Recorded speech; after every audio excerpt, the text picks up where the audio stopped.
This is about creating an environment where people come together and have a special place.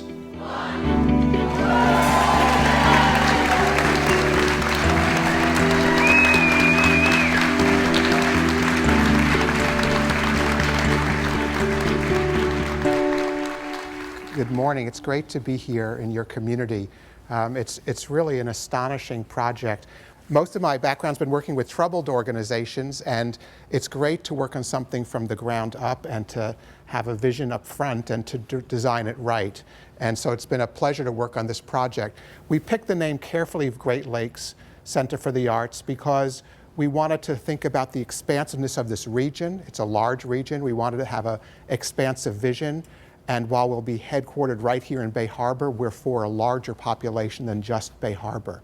The mission of the center is really very, very simple: to be a cultural hub for this entire region and to bring the very best of a wide range of art, entertainment, discussion to this region. My institute, the DeVos Institute of Arts Management, consults to arts organizations around the country and around the world.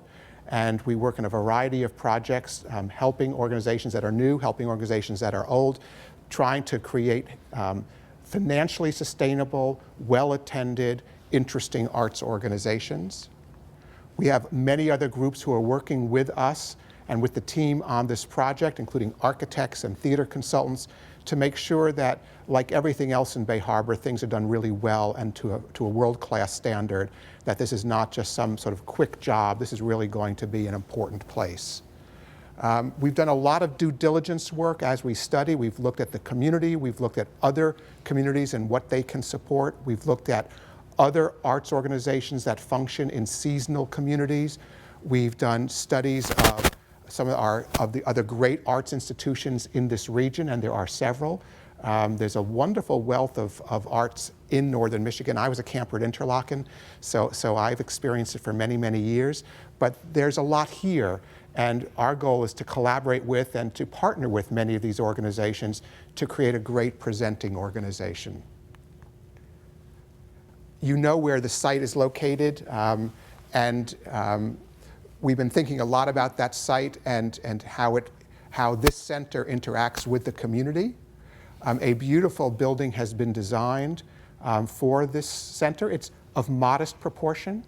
It includes a 500-seat theater. It includes an extra space that will be multi-purpose space that will be used for educational programming, that can be used for some entertaining, that can be used for as extra dressing rooms. We'd like to have some larger ensembles here, like the Detroit Symphony.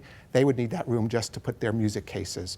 So the idea is to have a center that can house different activities at the same time, but that really functions well so that we don't, after it's open, say, oh my goodness, we don't have enough room for X.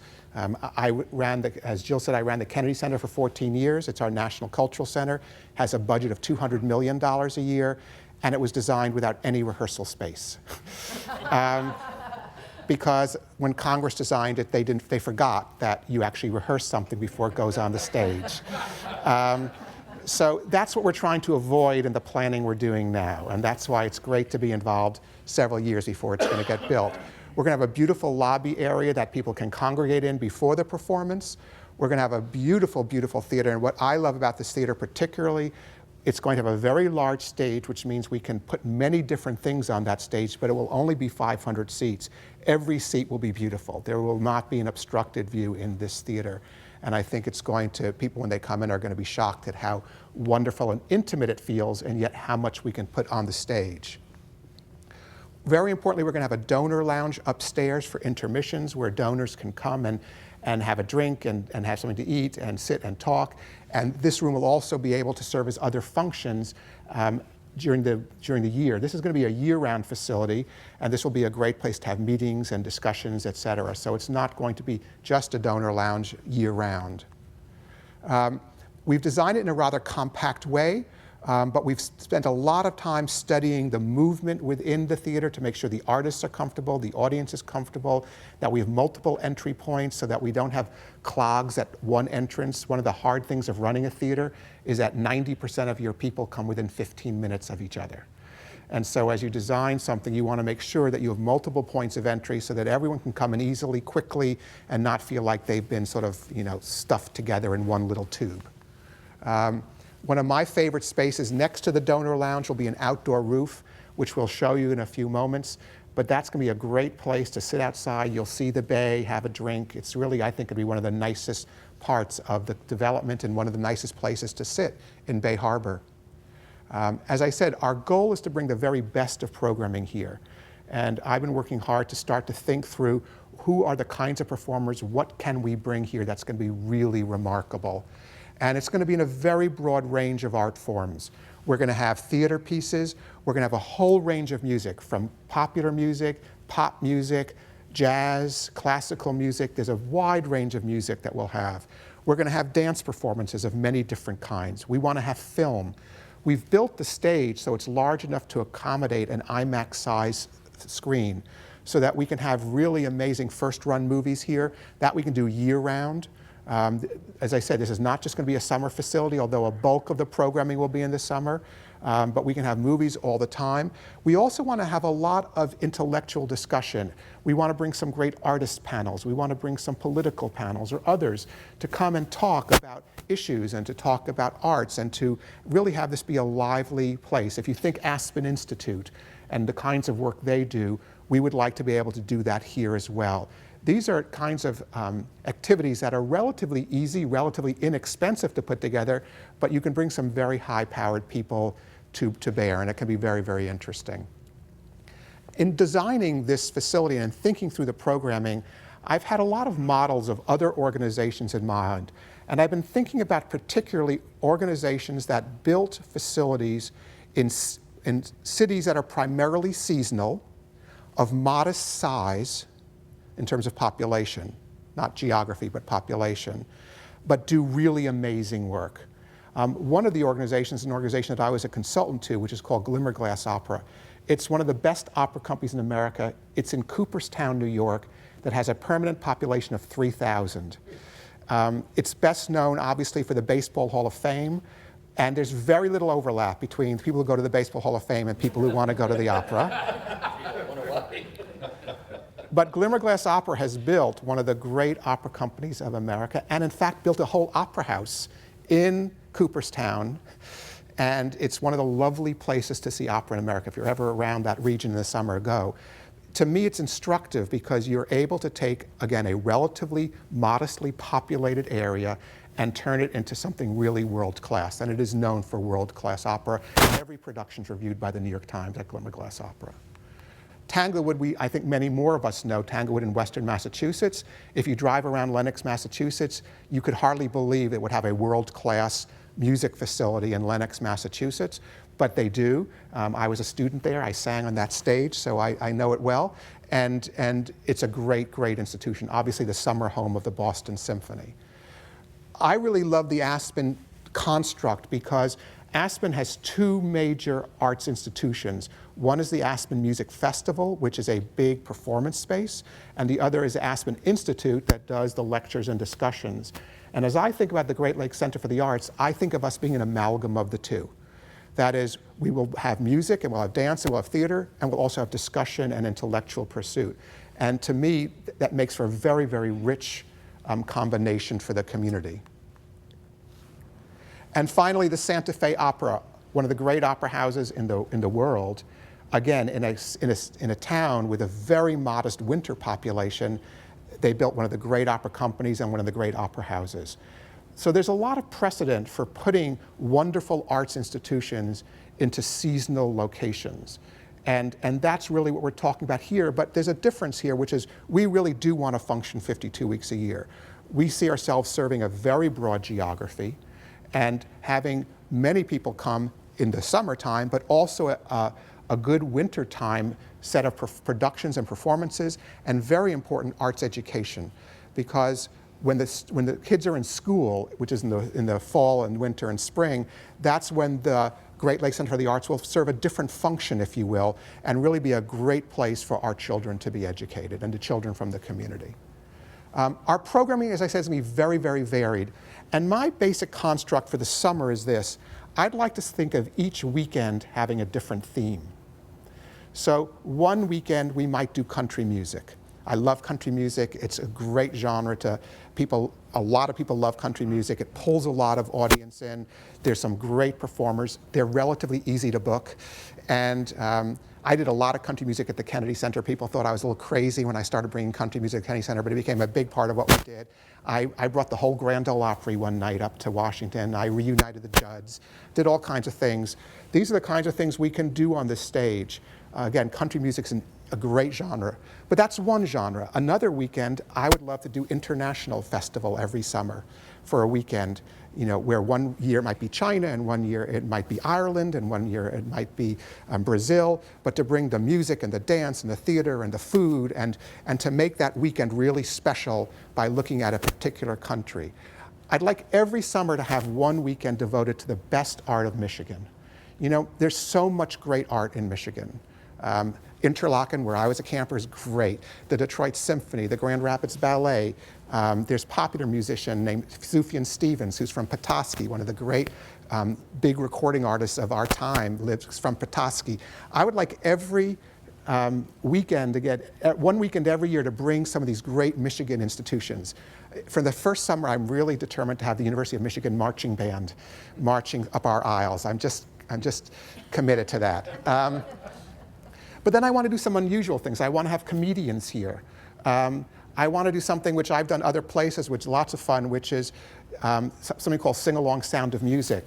Because so many people know the music from Sound of Music. You show the movie on our big screen, it has the words along, and the whole audience sings along as the movie plays.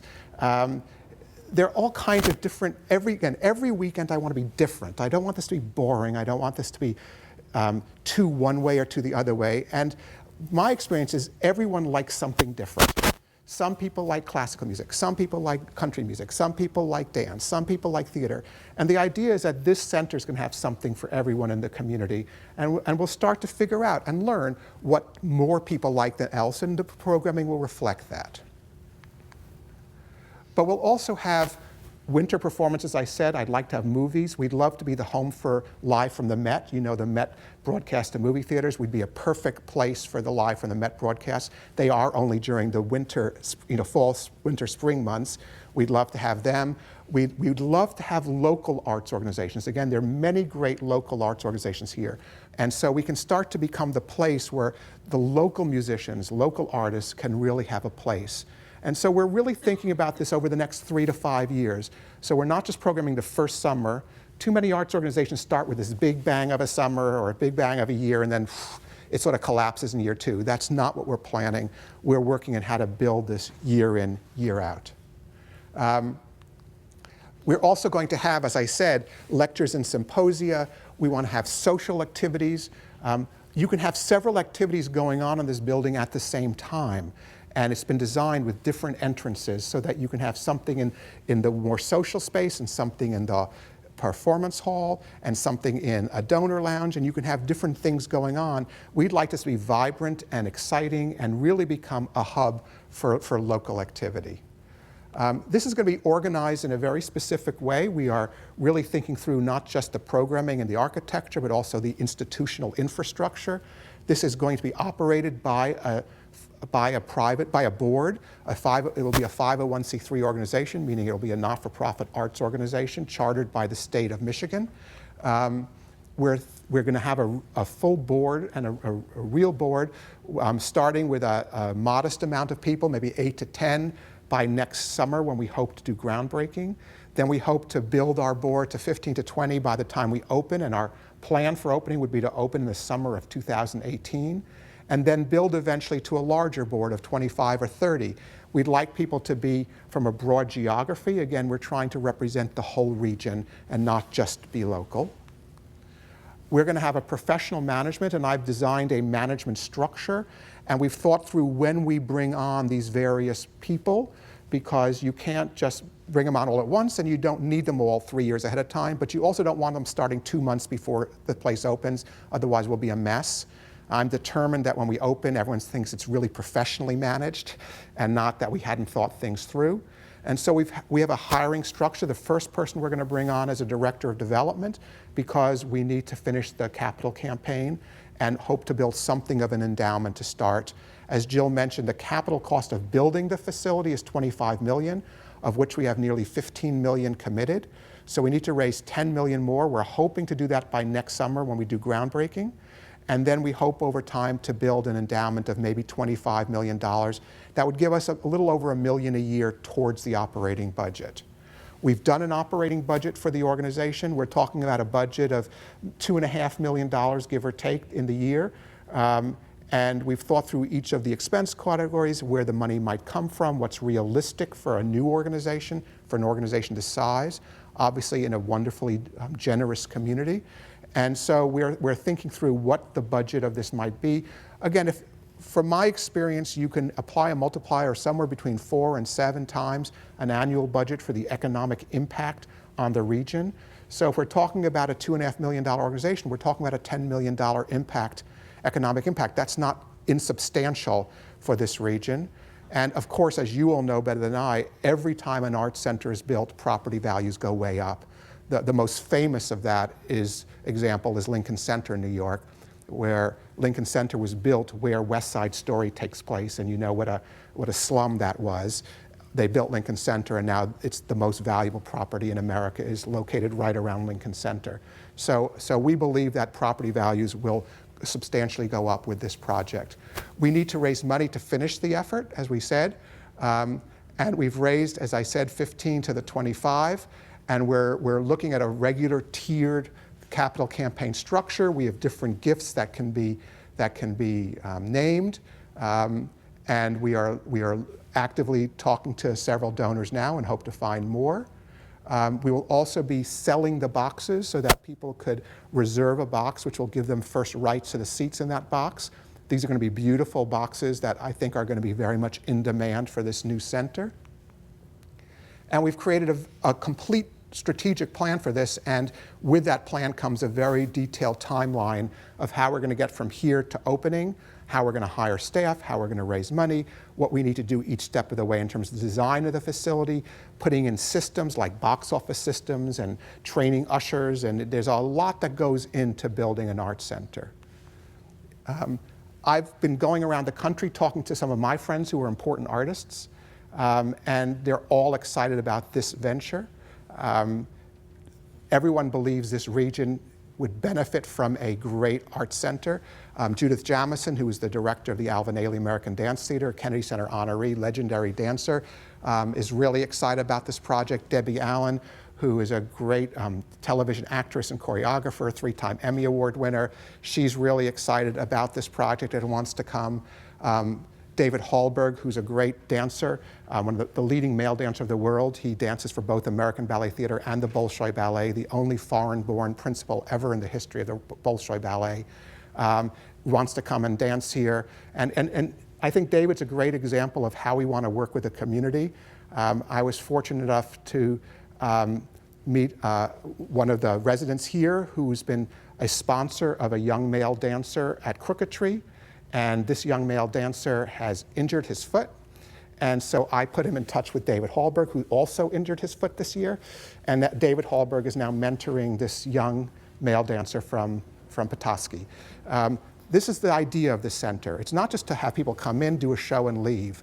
It's to have people come in and get to know the community and work in the community, do some great performances, do some great arts education, really start to intersect with the community so we become much more lively than a traditional arts center.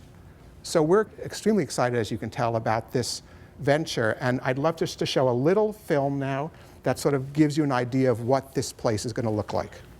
What you can see is there's several entrances, and why that's really relevant is because so many people do come at the same time. You want to make sure you break the audience up into pieces.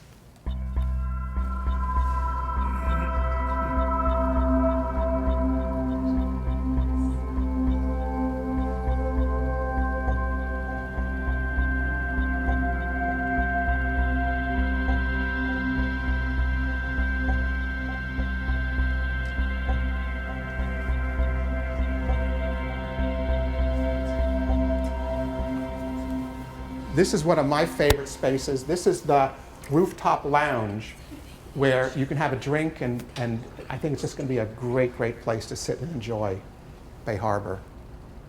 The question was, how will other arts organizations in this region use the center? We've been talking, for example, with Interlaken. I would love to bring some of the best students from Interlaken here and have them perform regularly and use this as a place for Interlaken to think of as an extension of the work they do, and they're very excited about that idea. My experience in the arts is all good art helps all other arts organizations. You know, when I ran the Kennedy Center, we owned our own orchestra, the National Symphony Orchestra, and yet I brought the Philadelphia Orchestra and the Boston Symphony and the London Symphony, and people always say, why are you bringing competing orchestras to your own? And I always felt that the answer is, when you bring in the best, more people get excited, more people get interested, and your region gets known as the place to come to for art. Our goal is to collaborate with every arts organization in the region that wants to collaborate. The biggest reason, believe it or not, why organizations fail is because they get boring. If you sort of do the same thing year in, year out, and everything sort of feels the same, that's when organizations start to lose their support base. Also, new organizations have typically had challenges. I'm working with a new art center, the Annenberg Center in Beverly Hills right now. It's a 2-year-old center that's had some problems. The reason why is they've done none of the planning that we're doing now for the Great Lakes Center. So they spent all their time building and no time thinking through how to build a support base, what kind of programming. So they started and they weren't ready. So for me, the key is to do really good planning and to really engage people and have the art constantly evolve and change and be special, so that year in and year out, people go, wow, that's really surprising and exciting. That to me is what creates healthy arts organizations. It's harder to sell 2 events a year than it is to sell 30 events a year from my experience. One needs a critical mass for your marketing activity. And when you do just 2 events, you have to reinvent your audience every time. We have studied the size of the community. We have studied the various communities. We've studied other places that have summer arts events, and this community stacks up just fine. I do believe there will be 1,000 tickets to be sold a week in the summertime in this region if the art is exciting and if we do a good job of marketing, because our marketing efforts are going to start really 2 years before groundbreaking. So this is going to be a real professional marketing activity. I take heart from the Glimmerglass Opera, and I take heart from what Aspen did, and I take heart from what Santa Fe did to build a very, very large, much larger audience space than we're talking about, a much larger theater than we're talking about. Glimmerglass Opera is 900 seats, we have 500 seats. Our budgets are based on selling 300 or 350 seats, 2 or 3 times a week, 1,000 seats a week. I believe we will sell to the greater region. At $30 a seat. We're not talking about this mega priced set of performances.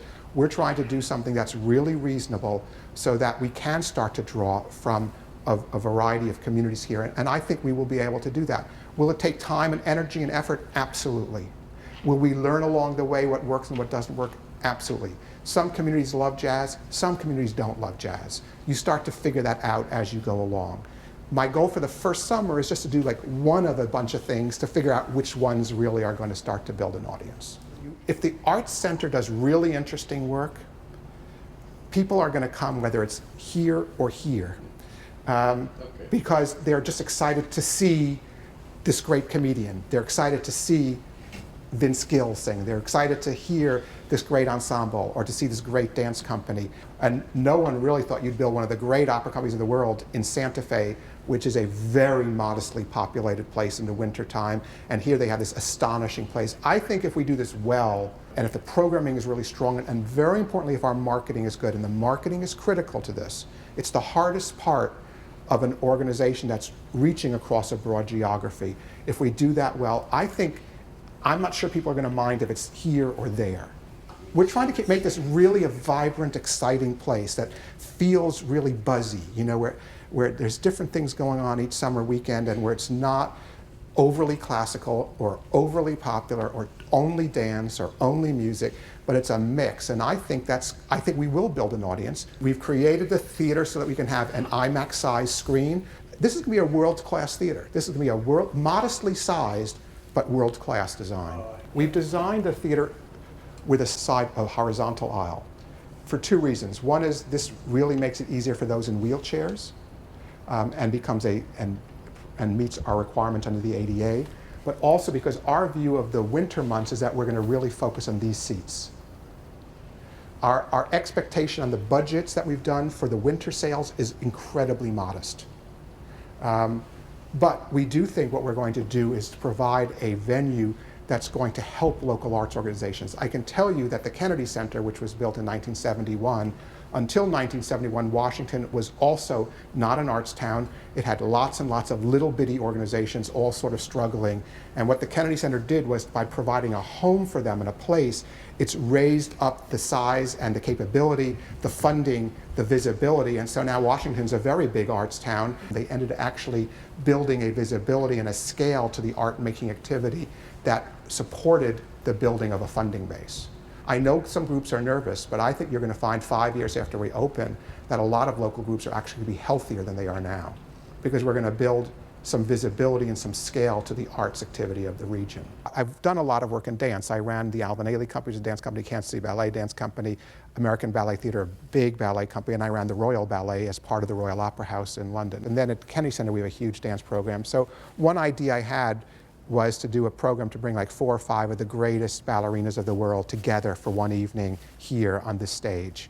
That's one thing. And on the other hand, I want to do country music. And on the other hand, you know, and so it's this mix of things that ends up making the space really vibrant. Different people come to different things. And when you start to create this mix, it starts to become extremely interesting to different people. And that's why, again, this is not a center that's just theater or just ballet or just opera. Where it is, I think, harder to build an audience, it's this multidisciplinary nature that I think makes it easier to build each week a slightly different audience.